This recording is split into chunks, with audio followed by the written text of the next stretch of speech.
In this session, we're going to talk about different topics concerning real estate brokerage. And you brokers need to pay especial attention here because you're going to see some questions on this that those of you taking the salesperson's test are not going to see. So with that introduction, let's get started. First thing we want to talk about is types of business ownership. Now, most of you are probably going to act as a sole proprietor. It's owned and operated by a single person. And then you would report your taxes to the IRS on Schedule C. That's a sole proprietorship. You may also be practicing as a partnership with two or more persons joined together, and they're going to report on a different type of schedule than that Schedule C. In addition, some of you might form a corporation. It's a legal entity with business rights that are similar to an individual. When the law looks at a corporation, they look at it as a person.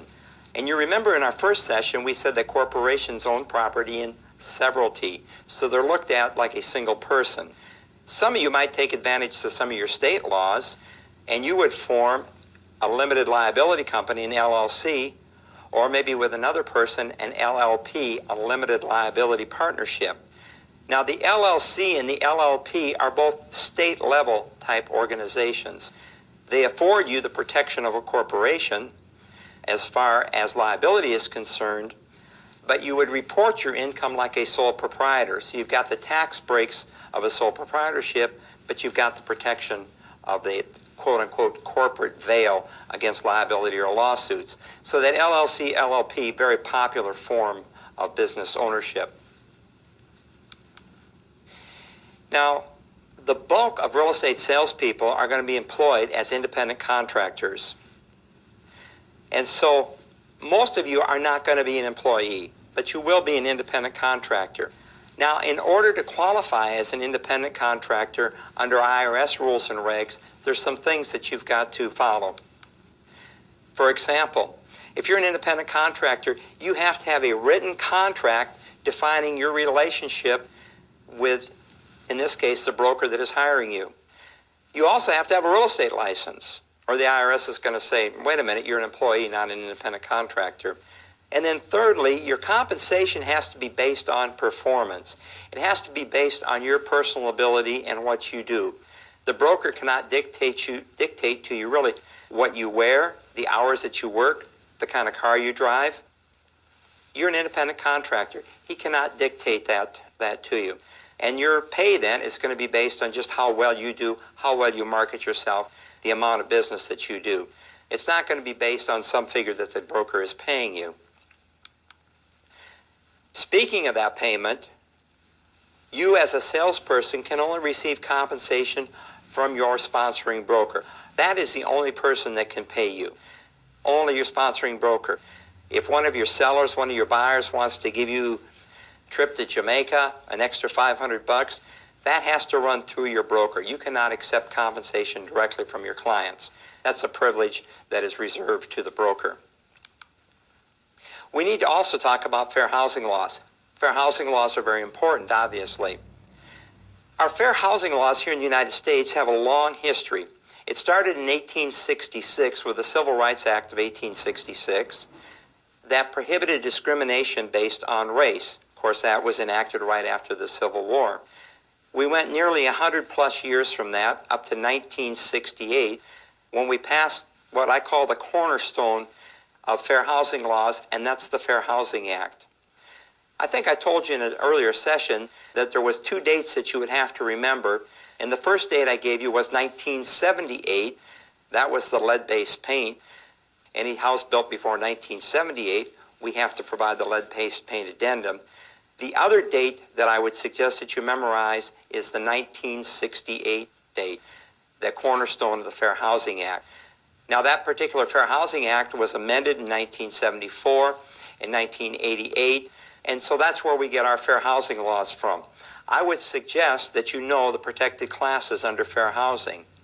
That's going to be race, color, religion, sex, national origin, handicap, and familial status. Families with persons under 18 living with parents or legal guardians. Now, with these 7 protected classes, the Supreme Court has expanded the definition of some of these classes. For example, A recovering drug addict is considered handicapped. A person with AIDS is considered handicapped. The courts have said under the familial status that a pregnant woman is considered with family, so she would be protected under familial status. You need to be aware of these as you're dealing with the public, that you treat them not only honestly, but fairly as far as their housing needs are concerned. Age, though, is not a protected class. And I told you in an earlier session that when you looked at the protected classes under the Equal Credit Opportunity Act, that you needed to know that the test makers are going to try to confuse you with the protected classes under ECOA and the protected classes under Fair Housing. And my suggestion to you then was learn the classes under Fair Housing, and then when you're looking at the ECOA list, you'll recognize that. So you should know race, color, religion, sex, national origin, handicapped, and familial status. If you know those 7 classes and you see a list with age in it, you'll recognize that you're looking at the ECOA list and not the Fair Housing list. But age is not protected. So what does that mean? That means that we have communities where the people are 55 years and older. It means you have retirement communities where your grandkids can only come and stay for a couple days.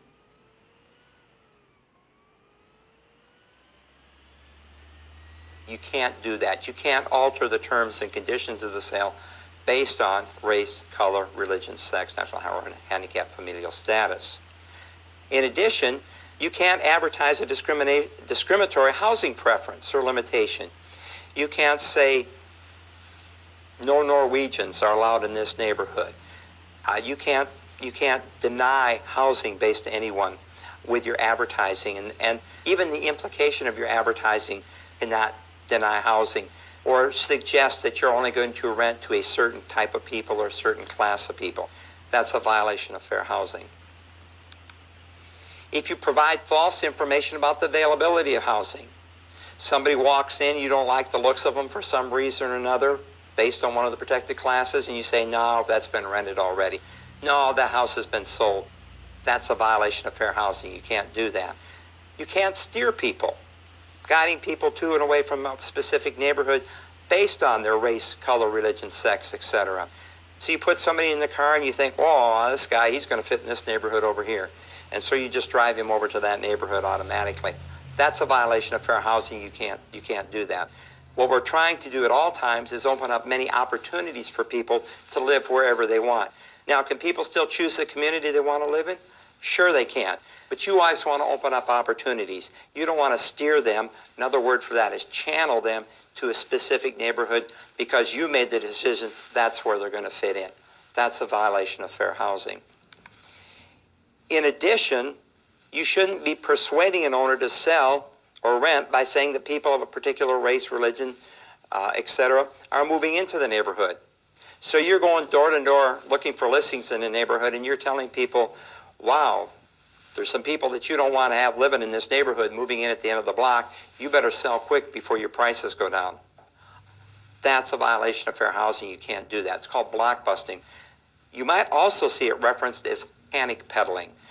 Blockbusting, panic peddling, same thing. Now, in 1974, I believe, and the date's not important, but part of the Fair Housing Act is that if you are accused of discrimination and you are not displaying the fair housing poster, you're automatically guilty. Go directly to jail. Do not pass go. Do not collect $200. Any real estate office that you walk into, and I've got a rule about that. I've got a number of rules I haven't mentioned to you yet. I call them Tom's rules. But one of Tom's rules says this. When you walk into a real estate office, you should be able to do a 360-degree turn, and you need to see that poster during that turn. If you don't, and you're accused of discrimination, you're automatically guilty. And you don't want to mess with housing and urban development. When they get mad at you, it's not a good thing. So make sure that the office that you go to work in has this poster displayed, and make sure that you know that if it's not displayed and you're accused of discrimination, you're automatically guilty. That's a good test question. In the 1880s, Congress passed the Americans with Disabilities Act. This protects anyone with a handicap. For example, people with mental illness, blindness, mental retardation, AIDS, hearing impairment, mobility impairment. Well, what does ADA do? It requires employers, for one thing, to make reasonable accommodations to allow individuals with a disability to perform their employment responsibilities.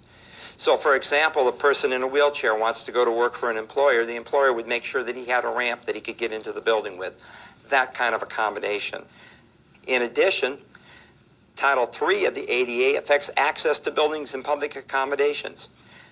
If you think about the new buildings that you've been in, they are very accessible to people that have physical problems or physical limitations. That's because of the Americans with Disabilities Act. Now, at the turn of the century, talking about antitrust laws, at the turn of the century, we had a lot of corporations, I should say the turn of the century, 1800 to 1900, not the recent century, but the last one. We had a lot of corporations that were trying to dominate their industries. The one, of course, that would come to mind and come to your mind, I think, real rapidly, would be Rockefeller and the Standard Oil Company. He controlled, they say at one time, about 95% of the oil and gas business across the United States. But you might not be aware that we also had a steel trust, we had a sugar trust, we had a tobacco trust, we even had a tractor trust, where one of the manufacturers was trying to control the entire farm tractor market in the United States. So Congress took a look at that and they said, no, these are monopolies. We need to break these monopolies up. And so they passed the Sherman antitrust laws. And those Sherman antitrust laws apply to real estate, and we want to look at where that applies to real estate. As a broker in your company or as a salesperson, you need to be aware of these laws. For example, price fixing of commissions means that two or more competing real estate firms may not agree on the commission rates that each will charge. So I happen to own my own real estate company. And it would be a violation of the antitrust laws if I sat down with the owner of another real estate company and I said, you know, Frank, between you and me, let's charge X%. That's a violation of antitrust. We can't do that.